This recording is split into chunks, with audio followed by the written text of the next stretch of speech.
Hello student, स्वागत है आपका आईसीटी वर्चुअल क्लासेस में। मैं हूं कविता, आपकी साइंस टीचर।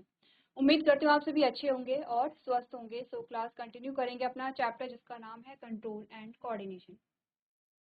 तो इस चैप्टर में हम पढ़ रहे थे किस प्रकार से हमारी बॉडी में कंट्रोल होता है, किस प्रकार से हमारी बॉडी ऑर्गन एक दूसरे के साथ कोऑर्डिनेट करते हैं। तो यहाँ पर हम बात कर रहे थे नर्वस सिस्टम के बारे में। नर्वस सिस्टम में आपने पढ़ा है नर्वस सिस्टम के जो पार्ट्स होते हैं, नर्वस सिस्टम किस किन किन ऑर्गन से, किन किन पार्ट्स से मिलकर के बना है और उन पार्ट्स की फंक्शनिंग कैसे होती है। तो देखिए अभी तक हमने क्या क्या चीज़ें डिस्कस की हैं। सबसे पहले ये जो टॉपिक है जो आप पढ़ चुके हैं, ये आप लोग क्या करेंगे, रिवाइज करते रहेंगे। नर्वस सिस्टम के बारे में बात हो रही थी, सबसे पहले फ्लो चार्ट को हमने समझा था। नेक्स्ट हमारे पास आया था यहाँ पर जो हमारा नर्वस सिस्टम है, जो हमारा तंत्रिका तंत्र है, उसकी संरचनात्मक और क्रियात्मक इकाई है एक सेल, एक कोशिका, जिसका नाम है न्यूरॉन। तो हमने समझा कि न्यूरॉन क्या होता है और हमने न्यूरॉन के हर एक पार्ट को समझा। सबसे पहला पार्ट डेंड्राइट आता है, जो ये वाला आपके पास इस प्रकार का पोर्शन है। ठीक है, हमने कहा डेंड्राइट से वो पार्ट है जो इम्पल्स को रिसीव कर रहे हैं सबसे पहले।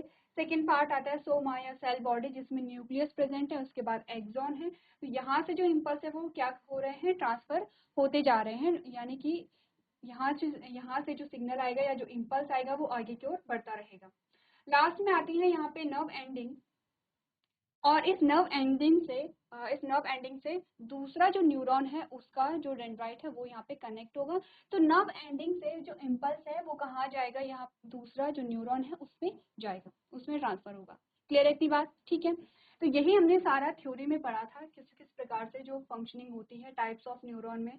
आपने सेंसरी न्यूरॉन और मोटर न्यूरॉन की बात की थी। नेक्स्ट हमने कहा था ट्रांसमिशन ऑफ नर्व इम्पल्स। तो ट्रांसमिशन कैसे हो रहा है ये आप समझते हैं अगर आपने डायग्राम को अच्छे से समझा है। नेक्स्ट हमने बात की थी ह्यूमन नर्वस सिस्टम में, जिसमें आपने सेंट्रल नर्वस सिस्टम पढ़ा था, और सेंट्रल नर्वस सिस्टम में आप पढ़ते हैं ब्रेन और स्पाइनल कॉर्ड को। तो हमने बोला यहाँ पर सेकेंड हमने कहा कि पेरिफेरल नर्वस सिस्टम है। पेरिफेरल नर्वस सिस्टम में तीसरा हमने कहा ऑटोनोमस नर्वस सिस्टम है, जिसके दो टाइप होते हैं, सिंपैथेटिक नर्वस सिस्टम और पैरासिम्पैथेटिक नर्वस सिस्टम। तो हमने ये जो टॉपिक है ये कई बार हमने यहाँ पे रिवाइज भी किए हैं, इसीलिए आपको क्या करना है, आपके पास इसके नोट्स होंगे और मैं मान के चल रही हूँ कि आप लोग रिवाइज कर रहे हैं। अब बात आती है ह्यूमन ब्रेन की, और ह्यूमन ब्रेन के बारे में पढ़ते हैं, यानी कि मनुष्य के जो मस्तिष्क है उसके बारे में बात करते हैं कि कितने भागों में विभाजित किया गया है, क्या क्या इसके फंक्शंस होते हैं, इसके बारे में थोड़ा सा देख लेंगे। सबसे पहले ह्यूमन ब्रेन के बारे में आपको इंट्रोडक्टरी पार्ट यहाँ पे दिखाया गया है, जिसमें कहा गया है human brain is highly complex organ. बहुत कॉम्प्लेक्स ऑर्गन है ह्यूमन ब्रेन। ठीक है, क्यों? ये इसलिए भी है क्योंकि आपकी सारी जो बॉडी कंट्रोल हो रही है वो आपके ब्रेन के द्वारा ही हो रही है। ठीक है, अब आपने सुना होगा कि आप कोई भी काम करते हैं या कुछ भी आप ऐसा बोलते हैं जो आपको नहीं बोलना चाहिए, या कुछ भी आप ऐसा करते हैं जो आपको नहीं करना चाहिए, तो हमारे पेरेंट्स हमें क्या कहते हैं कि आपके पास दिमाग नहीं है क्या।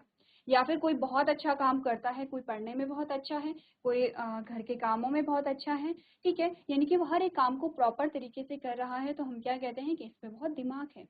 इसका क्या मतलब हुआ कि हमने कहा कि हमारी जो भी एक्टिविटीज है, हमारी बॉडी का कोई भी पार्ट है, कोई भी ऑर्गन है, उसकी कोई भी फंक्शनिंग है, वो यहाँ पर कंट्रोल हो रही है आपके ब्रेन से। ठीक है, तो हमने कहा कि यहाँ पर जो ब्रेन होगा वो बहुत कॉम्प्लेक्स ऑर्गन है, which is mainly compose of nervous tissue. किससे मिलकर के बना है आपका ब्रेन? नर्वस टिश्यू से मिलकर के बना है।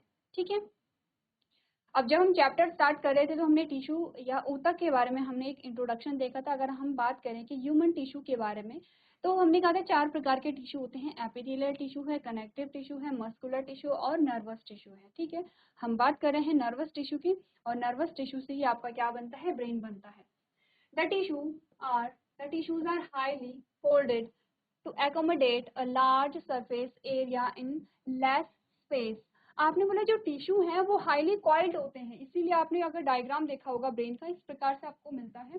जैसे हम कहते हैं कि अखरोट होता है, अखरोट के अंदर जो आप जिस पोर्शन को आप खाते हैं, जो एडिबल पोर्शन होता है, वो कुछ ऐसे ही होता है। तो हमने बोला कि नर्वस टिश्यू जो है वो हाईली कॉम्पैक्ट होगा, कॉइल्ड होगा, यानी कि बहुत ज्यादा कॉइल होगा, और छोटे से स्पेस में क्या होगा, यहाँ पे वो एडजस्ट करेगा। ठीक है, इतनी बात क्लियर है? चलिए, आपने बोला the brain is covered by a 3 layered system of membrane. आपने बोला कि जो हमारा ब्रेन होता है वो 3 परतों के द्वारा क्या होता है, कवर्ड होता है। वो 3 परत क्या होती है, आपने कहा the brain is covered by a 3 layered system of membrane. जो मेम्ब्रेन होती है, ठीक है, जो झिल्ली होती है उसकी 3 परतें होती हैं और उसके द्वारा हमारा जो पूरा ब्रेन है वो कवर होगा। यानी कि ये आपका ब्रेन है और यहाँ पर 3 लेयर क्या करेंगे, इस ब्रेन को कवर कर रही है। ठीक है, कॉल्ड मेनाइन्स। ठीक है, तो हमने बोला यहाँ पर क्या समझे आप कि मानव मस्तिष्क एक अत्यधिक जटिल अंग है जो मुख्य रूप से तंत्रिका ऊतक से बना है। कम जगह में बड़े सतह क्षेत्र को समायोजित करने के लिए ऊतकों को अत्यधिक मोड़ा जाता है। कॉइल करने का मतलब आप समझते हैं, सिंपली मैंने बोला एक थ्रेड है और ये क्या है, स्ट्रेट है। अगर मैं इसे कॉइल करूँ तो ये इस प्रकार से क्या होगा, कॉइल होगा। ठीक है, यानी कि छोटे से एरिया में ये क्या होगा, पूरा कॉम्पैक्ट यहाँ पर होता है।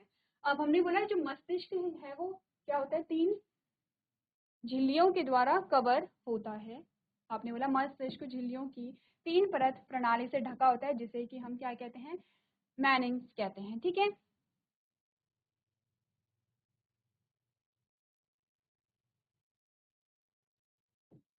अब है cerebrospinal fluid is filled between the meninges. आपने बोला कि यहाँ पर एक फ्लूइड, एक तरल होता है। देखिए, सबसे पहले तो आपको समझना क्या है कि इन परतों को क्या कहते हैं,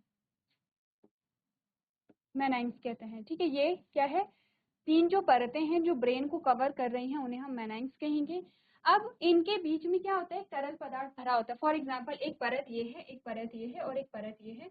तो हमने बोला इनके बीच में क्या भरा होता है, एक तरल भरा होता है, एक फ्लूइड भरा हुआ होता है। ये इस प्रकार से ये एक फ्लूइड भरा हुआ होता है। क्या कहते हैं उस फ्लूइड को, हमने बोला cerebrospinal fluid is filled between the meninges. ठीक है, इस फ्लूइड को हम क्या कहते हैं, सेरिब्रोस्पाइनल फ्लूइड। क्लियर है था कि उस फ्लूइड का नाम बताइए। तो ये आपका इंपॉर्टेंट जो वर्ड है ये आ जाता है। आपसे पूछा जाता है कि सेरिब्रोस्पाइनल फ्लूइड कहाँ पर पाया जाता है। The CSF provider cushions to brain against the mechanical shock। अब CSF का मतलब क्या है, सेरिब्रो स्पाइनल फ्लूइड। C से सेरिब्रो, S से स्पाइनल एंड F से फ्लूइड। ठीक है, CSF इसका क्या होगा, शॉर्ट फॉर्म होगा। तो आपसे पूछा भी जाता है कि CSF का फुल फॉर्म क्या है, आप कहेंगे सेरिब्रो स्पाइनल फ्लूइड है। ठीक है, अब आपको बोला गया कि जो सेरिब्रो स्पाइनल फ्लूइड है ये कुशन प्रोवाइड करता है हमारे ब्रेन को जिससे कोई भी मैकेनिकल शॉक ना लगे। जैसे कि हमने बोला, आप इस प्रकार से एग्जाम्पल ले सकते हैं कि आप बैठे हुए हैं और आपने अपने चारों ओर ब्लैंकेट को क्या कर, ब्लैंकेट से आपने आपको कवर कर दिया है। ठीक है, कंबल से आपने आपको कवर कर दिया है। अब अगर कोई आपको डंडे से अगर मार रहा है तो आपको फील नहीं हो रहा है, तो वो जो आपका ब्लैंकेट है, वो जो आपका क्या है यहाँ पे कंबल है, वो आपको क्या दे रहा है, प्रोटेक्शन प्रोवाइड करा रहा है। कुछ ऐसा ही काम यहाँ पर क्या होता है, इन जो मेम्ब्रेन है इनका होता है।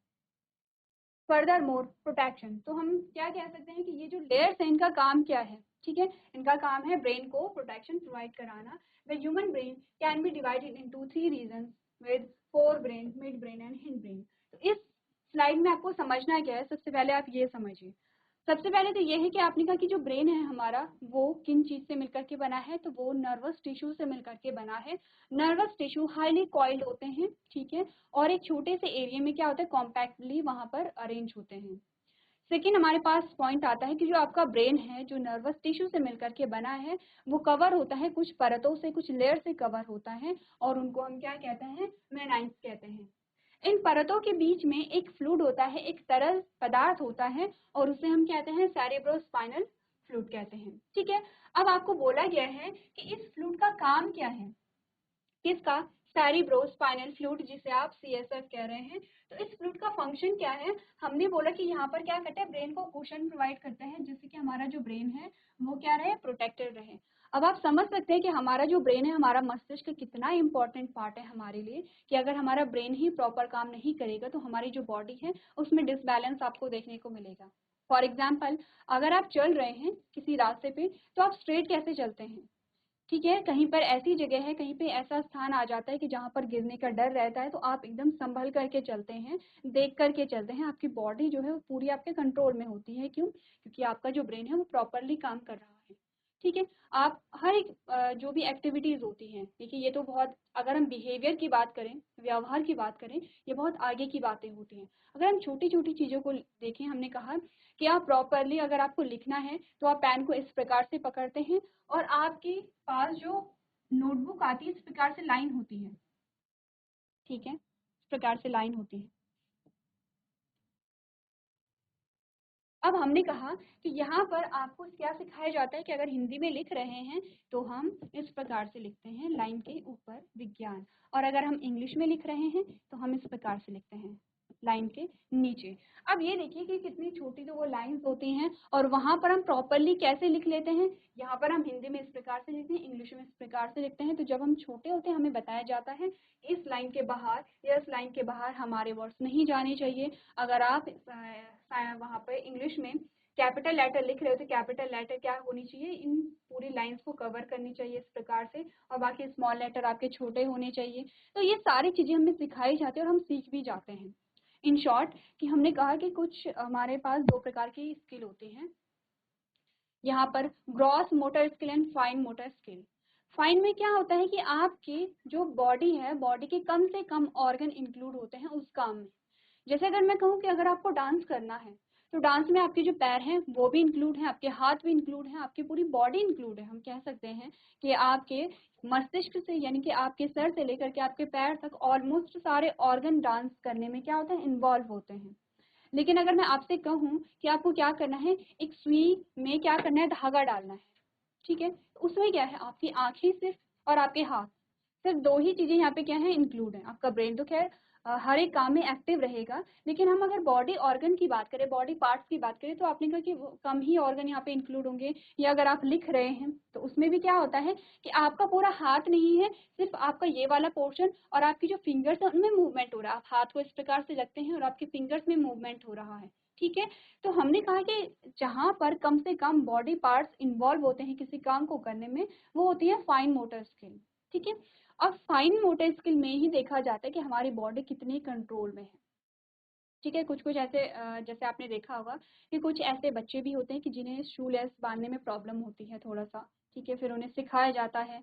तो जैसे आप शू लेस को बांध रहे हैं, जैसे आप लिख रहे हैं या आप सुई में धागा डाल रहे हैं, तो ये सारी जो स्किल्स होती हैं यहाँ पर देखा जाता है कि हमारी बॉडी कितने कंट्रोल में है, ठीक है? क्लियर है इतनी बात?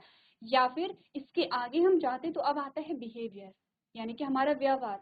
व्यवहार में हम समझते हैं कि हमें स्कूल में कैसे रहना है, हमें टीचर से कैसे बात करनी है, हमें अपनी मम्मी से कैसे बात करनी है, हमें पड़ोस में हमारी आंटी है उनसे हमें कैसे बात करनी है, हमारे फ्रेंड्स हैं उनसे हमें कैसे बात करनी है, हम मुझसे छोटे जो होंगे मुझे उनसे कैसे बात करनी है। आप समझते हैं कि हर एक एज ग्रुप में आप देखते हैं कि उसी के अकॉर्डिंग आप बात करते हैं, और आप ये भी देखते हैं कि अगर सेम एज है तो उनका हमारी लाइफ में क्या रोल है, उसके अकॉर्डिंग भी हम बिहेव करते हैं। जैसे कि अपनी टीचर और अपनी मदर से आपका बिहेव अलग होगा, या अपनी टीचर और अपनी आंटी से आपका जो बिहेव है वो अलग होगा, या अपनी मम्मी और अपनी दादी से आपका बिहेव थोड़ा अलग होगा।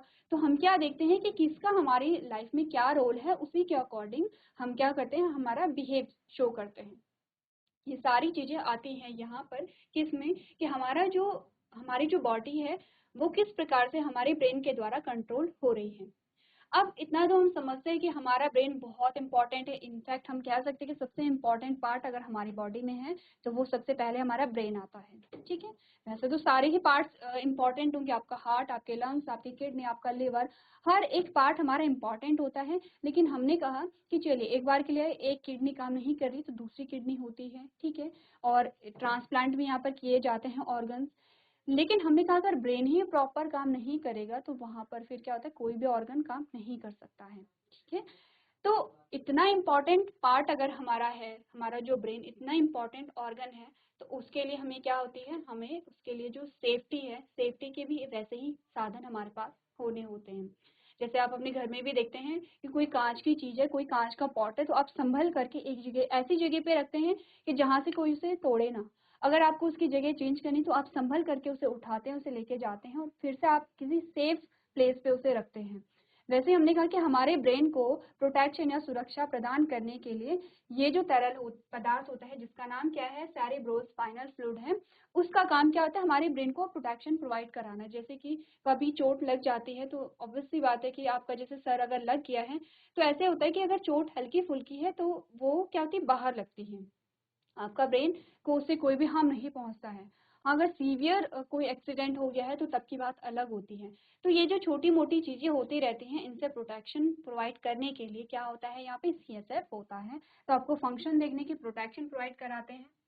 तो यहाँ तक तो आपने बात की है किसके बारे में, कि आपका जो ब्रेन है वो किस चीज़ से मिलकर के बना है, इसमें जो लेयर्स हैं वो कितनी लेयर्स हैं, अगर फ्लूइड है तो उसका क्या काम है, ये सारी चीज़ें हमने यहाँ पे देखी हैं। अब हमारे पास आता है कि जो ह्यूमन ब्रेन है इसे 3 पार्ट में, 3 पोर्शन में डिवाइड किया जा सकता है, या आप कह सकते हैं कि रीजन के बेसिस पे भी हम अलग अलग करते हैं। रीजन यानी कि कौन किस जगह पे पाया जा रहा है, जैसे कि आपने कहा कि ये वाला पोर्शन है, फिर ये वाला पोर्शन है, फिर पीछे वाला पोर्शन है। आप कह सकते हैं कि फंक्शन के बेसिस पे भी हम इन्हें डिवाइड कर सकते हैं, क्योंकि अलग अलग पोर्शन के जो फंक्शन है वो अलग अलग होते हैं, हो सकता है।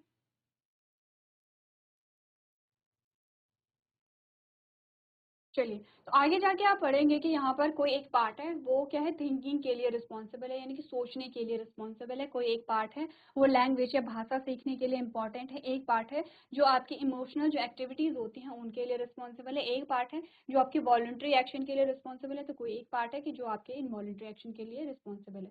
अब आप सोचेंगे हम बहुत सारी एक्टिविटीज का नाम ले रहे हैं, लेकिन हमने तो सिर्फ 3 ही पार्ट पढ़े हैं ब्रेन के, four brain, mid brain and hind brain. Fore brain यानी कि जो आपके फ्रंट में रहता है, और मिड आप समझते हैं जो मिडिल में होगा, जो बीच में होगा, एंड हिंड यानी कि जो पीछे वाला पोर्शन आपका आता है। तो यहाँ पर एक जो पोर्शन है वो सिर्फ एक ही कैरेक्टर को कंट्रोल नहीं करेगा, एक से ज्यादा कैरेक्टर को कंट्रोल कर सकता है। ठीक है, तो आगे जाके हम बात करेंगे किसके बारे में, ब्रेन के पार्ट्स के बारे में। तो अभी तक हमने क्या समझा है कि मानव मस्तिष्क एक अत्यधिक जटिल अंग है जो मुख्य रूप से तंत्रिका ऊतक से बना होता है।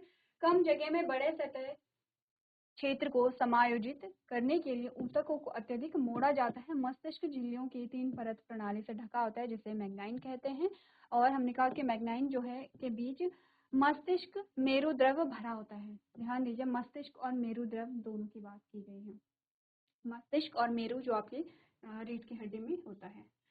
सीएसएफ प्रदाता, सीएसएफ किसको कह रहे हैं, यहाँ पर आप इसी को मस्तिष्क मेरु फ्लूइड को कह रहे हैं या द्रव को कह रहे हैं। ठीक है, सेरिब्रोस्पाइनल फ्लूइड को कह रहे हैं। सीएसएफ प्रदाता मस्तिष्क को यांत्रिक झटकों से बचाता है। ठीक है, इसके अलावा सुरक्षा प्रदान करता है। मानव मस्तिष्क को 3 क्षेत्रों में विभाजित किया जा सकता है, अग्र मस्तिष्क, मध्य मस्तिष्क और पश्चिम मस्तिष्क। अब इन नाम से आपको इतना तो समझ आ रहा होगा कि यहाँ पर अग्र यानी कि फ्रंट के पोर्शन को बोला गया है, मिड यानी कि बीच के पोर्शन को बोला गया है, हिंड यानी कि पीछे के पोर्शन को बोला गया है।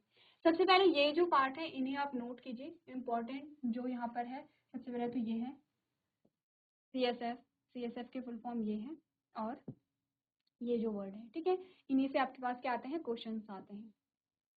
इसके अलावा आपको एक इमेज दिख रही होगी, ये है ब्रेन की, जिसमें हम देखेंगे फोर ब्रेन, मिड ब्रेन और हिंड ब्रेन के बारे में। तो एक बार आप लोग इन सारी चीजों को नोट कर सकते हैं।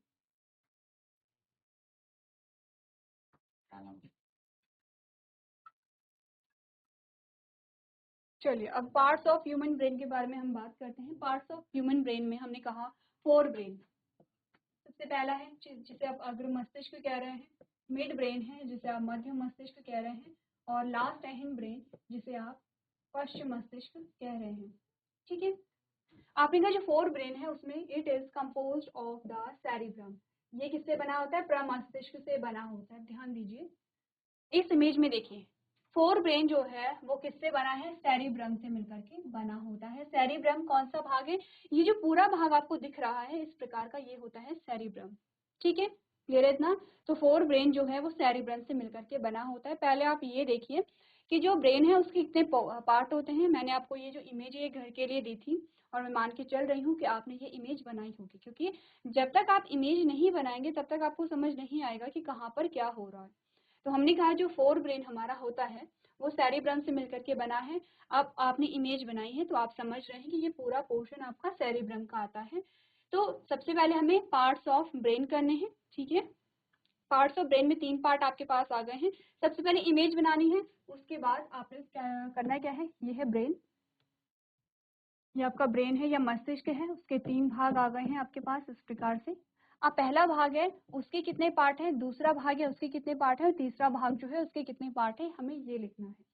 इसके बाद हम देखेंगे कि सेरिब्रम जो है उसका फंक्शन क्या है, वो क्या क्या एक्टिविटीज को कंट्रोल करता है, या आपने कहा कि मिड ब्रेन है, मिड ब्रेन में कौन कौन से पार्ट आते हैं, हिंड ब्रेन के कौन कौन से पार्ट यहाँ पर आते हैं। तो पहली चीज हमने क्या देखी कि जो फोर ब्रेन है वो सेरिब्रम से मिलकर के बना है। अब आता है मिड ब्रेन, जिसमें हमने कहा it is composed of hypothalamus. ठीक है, जो मिड ब्रेन है वो यहाँ पर हाइपोथैलेमस आपको कहाँ पर दिखा है, आपने कहा ये है मिड ब्रेन, आपका ये वाला पोर्शन आता है। ठीक है, और यहाँ पर क्या पाया जाता है, हाइपोथैलेमस पाया जाता है। ठीक है, क्लियर है। नेक्स्ट आता है हिंड ब्रेन, और हिंड ब्रेन में हमने कहा it is composed of cerebellum, pons, medulla and oblongata. अब ध्यान दीजिए सेरिब्रम और सेरिबेलम में डिफरेंस है, दोनों एक जैसे नहीं है। आपको स्पेलिंग देखनी है, स्पेलिंग चेक करते रहना है कि सेरिब्रम अलग है जो कि फोर ब्रेन का पार्ट है, एंड सेरिबेलम अलग है जो हिंड ब्रेन का पार्ट है। तो हमने क्या बोला कि मध्य मस्तिष्क हाइपोथैलेमस से बना होगा, और जो पश्चिम मस्तिष्क है वो सेरिबेलम, पोन्स, मेडुला एंड ऑब्लिगेटा से मिलकर के बना है। क्या चीजें हमने कही, हिंड ब्रेन है जिसमें सेरिबेलम, देखिए ये सेरिबेलम है और ये सेरिब्रम है। ठीक है, इसमें पोन्स आता है, मेड्यूला आता है। ठीक है, और ये जो ब्रेन स्टेम है आपकी, ये नीचे की ओर जाती है, और यहीं से देखिए ये जो नीचे की ओर जा रहा है, यहीं से आपकी स्पाइनल कॉर्ड बनती है और आपकी रीढ़ की हड्डी का फॉर्मेशन होता है। तो ये कैसे बताया गया है कि कोई पर्सन ऐसे खड़ा है, जैसे मैं यहाँ पे खड़ी हूँ, कोई पर्सन ऐसे खड़ा है, और इस प्रकार से आपको यहाँ पर क्या दिखा रखा है, इमेज दिखा रखी है। तो ये जो पोर्शन है ये आपका ये वाला पोर्शन आता है, यहाँ से नीचे आपकी क्या जाएगी, स्पाइनल कॉर्ड जाएगी, और वहीं से क्या होगा, यहाँ पर स्पाइनल कॉर्ड या रीढ़ की हड्डी का फॉर्मेशन होता है। ठीक है,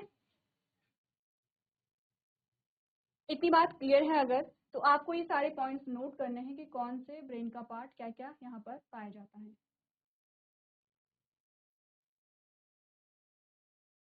सो क्लास, यहाँ पर समग्र से इंस्पेक्शन के लिए कुछ टीम आ रही है, तो सारे जो स्कूल हैं, सारे जो भी क्लासेस यहाँ पर लॉग इन हुई हैं, तो आप लोग प्रॉपरली क्लास में बैठे रहेंगे और आपसे इंटरेक्शन करवाया जाएगा। ठीक है, तो अपने माइक आपको सामने रखने हैं, माइक को चेक करते रहिए आपके माइक प्रॉपरली काम कर रहे हैं या नहीं कर रहे हैं। कोई डिफिकल्टी आती है तो आप लोग यहाँ पे कॉल या मैसेज कर सकते हैं। ठीक है, तो सारे स्कूल्स को करना क्या है, प्रॉपरली अपनी क्लास में बैठे रहना है, इंटरेक्शन आपसे होगा। इंटरेक्शन में आपको सिर्फ इतना पूछा जाएगा आप कौन सी क्लास के बच्चे हैं और कौन सा चैप्टर आप यहाँ पर पढ़ रहे हैं। तो ध्यान दीजिए, चैप्टर का नाम आपको ध्यान रखना है, क्या है, कंट्रोल एंड कोऑर्डिनेशन है। ठीक है, और यहाँ पर आप किसके बारे में बात कर रहे हैं, नर्वस सिस्टम के बारे में बात कर रहे हैं। तो नर्वस सिस्टम के कौन कौन से पार्ट्स होते हैं ये आप लोग देख लीजिए। ठीक है, ये सारे स्कूल्स के हैं, और जितनी भी क्लासेस यहाँ पे अभी लॉगिन है, जितने स्कूल लॉगिन हैं, आप लोग जो भी बच्चे हैं यहाँ पर वो प्रॉपरली क्लास में बैठे रहेंगे। ठीक है, चलिए तो आगे बढ़ते हैं और बात करते हैं सबसे पहले सेरिबेलम की। अब सेरिबेलम कौन सा भाग है, ये देखिए ये वाला भाग, इस वाले भाग के बारे में बात करें। ध्यान दीजिए, यहाँ पर मैं आपको क्या बता रही हूँ कि ब्रेन कैसे आपको दिखा रखा है, इस प्रकार से। अब ये देखिए, ये देखिए, ठीक है, अब ये मेरा ब्रेन है, और जैसे मैं खड़ी हूँ सेम वैसे ही इमेज आपको दिखाई दे रही है। तो हम इस वाले पोर्शन के बारे में बात कर रहे हैं। ठीक है, इस वाले पोर्शन के बारे में हम बात कर रहे हैं। बाकी जो पोर्शन आते रहेंगे, जैसे ये फोर ब्रेन है, ये यहाँ पे मिड ब्रेन होगा, और ये आपका हिंड ब्रेन होगा, यहीं से पीछे आपकी क्या होगी, स्पाइनल कॉर्ड निकलेगी। ठीक है, अब आपको अपने ब्रेन को भी यहाँ पे इमेजिन करना है, और आप एक एक पार्ट जो पढ़ रहे हैं तो आप ध्यान देंगे कि अगर आप सेरिबेलम के बारे में बात कर रहे हैं तो आप अपनी सेरिबेलम के बारे में यहाँ पर बात कर रहे हैं। ठीक है, सेरिबेलम के बारे में हमें बात ये करनी है कि सेरिबेलम की क्या क्या फंक्शन होते हैं। आपने बोला the cerebellum is the largest part in the human brain. अब इतना आपको समझ आ रहा है, अगर आप इमेज देख रहे हैं, अगर आप इमेज देख रहे हैं यहाँ पर, तो आप समझ रहे हैं कि जो सेरिबेलम है वो सबसे बड़ा पोर्शन है, बाकी छोटे छोटे पोर्शन आपको दिख रहे हैं। जैसे कि आपने कहा कि जो मिड ब्रेन है, मिड ब्रेन में आपने कहा कि क्या है, हाइपोथैलेमस है, छोटा पार्ट इसका है। अगर हम सेरिबेलम को कहें, आपने कहा कि सेरिबेलम छोटा पार्ट है, किसका है, ये हिंड ब्रेन का पोर्शन है। पोन्स ये है, मेड्यूला ये है। तो बाकी जो पोर्शन आपको दिख रहे हैं वो छोटे छोटे दिख रहे हैं, और सेरिबेलम जो है वो आपको बड़ा यहाँ पे पोर्शन दिखाई दे रहा है। ठीक है। तो हमने बोला सेरिबेलम मानव मस्तिष्क का सबसे बड़ा हिस्सा है, इतना समझते हैं आप। सेकेंड हमने बोला it is divided into two hemisphere called a cerebral hemisphere. हमने बोला ये दो गोलार्ध में विभाजित होता है जिन्हें हम सेरिब्रल गोलार्ध कहते हैं। ध्यान रखिए ये सेरिबेलम नहीं है, ये क्या होगा, सेरिब्रम होगा। तो हमने कहा जो सेरिब्रम है वो यहाँ पर क्या होते हैं, दो गोलार्धों में विभाजित होते हैं और इन्हें हम क्या कहेंगे, सेरिब्रल गोलार्ध कहते हैं। अब आते हैं फंक्शन पे, जो कि इंपॉर्टेंट है आपके और आपसे पूछे जाते हैं। फंक्शन क्या क्या होते हैं, हमने बोला the cerebrum control voluntary motor actions. जो सेरिब्रम होता है वो स्वैच्छिक मोटर क्रियाओं को नियंत्रित करता है। अब यहीं पर आपको समझना है कि वॉलेंट्री और इनवॉलेंट्री एक्शन क्या होते हैं। जब हम यहाँ पर क्या कर रहे थे, हमने फ्लो चार्ट के माध्यम से नर्वस सिस्टम को पढ़ा था, तो यहाँ पर हमने क्या बात की थी, जो पेरिफेरल नर्वस सिस्टम होता है वो दो पार्ट में डिवाइड हो गया था, ठीक है। और जब दो पार्ट में डिवाइड हुआ था तो हमने बोला था कि यहाँ पर आपके कौन कौन से पार्ट आए थे, एक बार देखिए।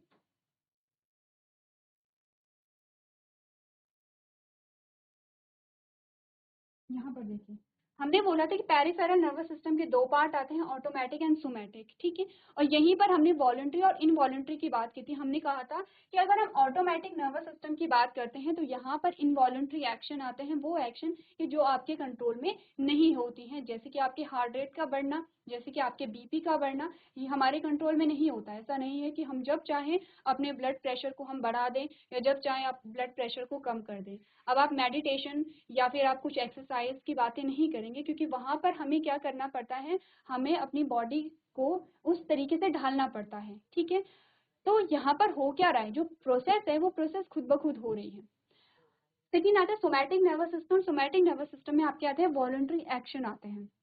ध्यान दीजिए, सेरिब्रम, जो सेरिब्रम का फंक्शन है वो हमने बोला कि जो ऐच्छिक मोटर क्रियाएं हैं, ठीक है, जो वॉलेंट्री मोटर एक्शन है उन्हें कंट्रोल कर रहा है। इट मीन्स आप समझ रहे हैं कि वहां पर कौन सा नर्वस सिस्टम एक्टिव होगा, तो हम कह सकते हैं कि सोमैटिक नर्वस सिस्टम एक्टिव होगा वहां पर, क्योंकि क्या हो रहा है, वॉलेंट्री एक्शन वहां पर हो रहे हैं। वॉलेंट्री यानी कि जो आपकी इच्छा से हो रहे हैं, जो आपके कंट्रोल में होते हैं। जैसे कि मैंने कहा कि अगर मैं आपसे बात कर रही हूँ, मैं आपको पढ़ा रही हूँ, तो ये क्या है, यहाँ पर वॉलेंट्री एक्शन है, क्योंकि मेरा मन है, मेरी इच्छा है, तो मैं बात कर रही हूँ, या चलना, ठीक है। या फिर आपने बोला कि जो भी एक्शन आपके कंट्रोल में है आप अपने अकॉर्डिंग अपनी बॉडी में क्या करते हैं, कंट्रोल करते हैं। ये सारे वॉलंटरी एक्शन होंगे जिसके लिए सोमैटिक नर्वस सिस्टम रिस्पॉन्सिबल होगा।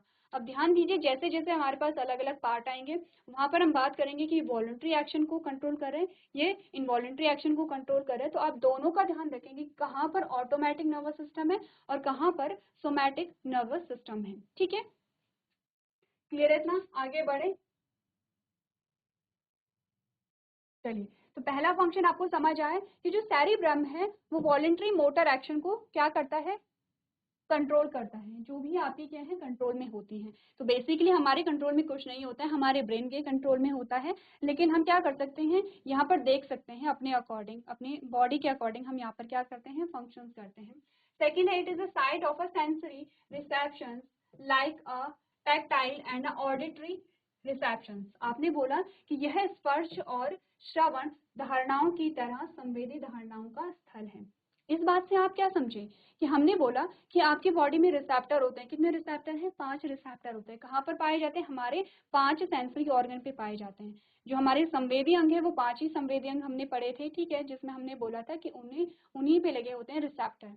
उनमें से एक था आपकी स्किन, जहाँ से आपको स्पर्श का पता चलता है या आपको गर्म ठंडे का पता चलता है आपके इन्वायरमेंट में, चाहे वो बायोटिक फैक्टर है चाहे वो एबायोटिक फैक्टर है। बायोटिक फैक्टर में हम टेम्परेचर कह सकते हैं, ठीक है, हम ह्यूमिडिटी कह सकते हैं, आप विंड को फील कर सकते हैं। और बायोटिक फैक्टर में हम कह सकते हैं किसी का स्पर्श जो होता है, किसी का जो टच है वो आपको पता चलता है। तो यहाँ पर एक तो ये चीज है। दूसरा है श्रवण धारणाओं को, यानी कि दूसरा जो हमने कहा था कि आपके जो कान है, आपके जो ईयर है, वहां पर क्या होते हैं, रिसेप्टर होते हैं और जो क्या करते हैं, सुनने के लिए रिस्पॉन्सिबल होते हैं। तो अगर हमने कान की बात की थी तो हमने कहा था एक तो बॉडी का बैलेंस बनाए रखता है, ठीक है। याद है जब हमने रिसेप्टर के बारे में बात की थी तो हमने उनके फंक्शंस भी देखे थे। तो हमने कहा था कि बॉडी के बैलेंस को बनाए रखता है। दूसरा, सुनने के लिए जो रिस्पॉन्सिबल है वो हमारे कान होते हैं। तो अब यहाँ पर जो सेरिब्रम होगा, एक तो वॉलंटरी एक्शन के लिए रिस्पॉन्सिबल है, जो भी आपकी ऐच्छिक कार्य हैं उसके लिए उत्तरदायी होता है। दूसरा, जो भी आपको फील होता है, जो आपकी स्किन में आपको टच यहाँ पर फील हो रहा है, गर्म ठंडा जो फील हो रहा है, उसके लिए भी आपका सेरिब्रम ही रिस्पॉन्सिबल है। तीसरा, हमने कहा जो श्रवण धारणाएं होती हैं, जो हेयरिंग कैपेसिटी होती है, जो सुनने की कैपेसिटी होती है, या फिर जो आप सुनते हैं, आप एनालाइज करते हैं, इन सभी चीज़ों के लिए भी क्या होता है, आपका सेरिब्रम रिस्पॉन्सिबल होता है। तो आप इतना समझ सकते हैं कि आपने कुछ सुना, और उसके जब आपने सुना यानी कि आपने रिसीव किया उस सिग्नल को, और उसका जो मैसेज है वो आपके ब्रेन तक पहुंचाया गया, और उसी के अकॉर्डिंग वो जो स्टिमुलस था, ठीक है, जो आपने रिसीव किया है, उस स्टिमुलस के अकॉर्डिंग क्या होगा, आपकी बॉडी में रिस्पॉन्स निकलेगा। इन सभी चीज़ों के लिए कौन रिस्पॉन्सिबल है, आपका सेरिब्रम रिस्पॉन्सिबल है। नेक्स्ट हमने बोला it is the site of learning and memory. Seat नहीं होगा, साइट होगा, ठीक है, साइट, साइट यानी स्थान। तो हमने बोला it is the site of learning and memory. अब ध्यान दीजिए, हमने बोला ये सीखने और स्मृति का स्थान है।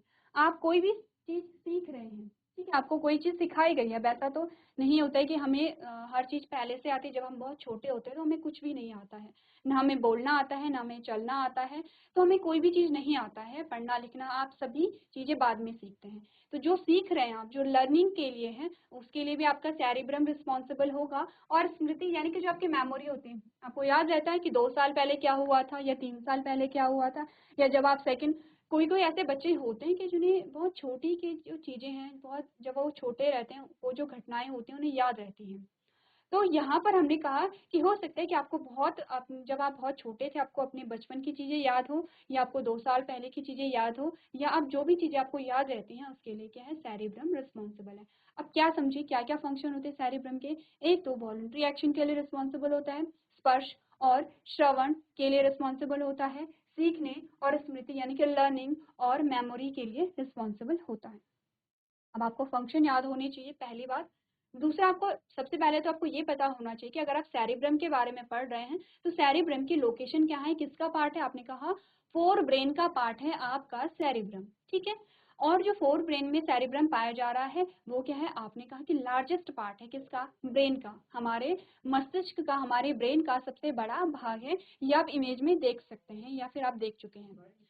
नेक्स्ट हमने बोला कि यहाँ पर सेरिब्रम के क्या क्या फंक्शंस होते हैं, क्या क्या कार्य होते हैं, इसके बारे में हमने बात की है, ठीक है।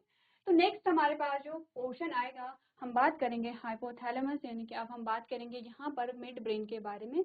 तो आप थोड़ा घर से पढ़ करके लेके आएंगे कि ब्रेन के कितने भाग होते हैं, कितने भागों में हमने डिवाइड किया है, और उनके क्या क्या कार्य होते हैं। तो इसके आगे का जो पोर्शन है वो हम नेक्स्ट लेक्चर में कंटिन्यू करेंगे। तो अभी तक क्लास में बने रहने के लिए आपका धन्यवाद।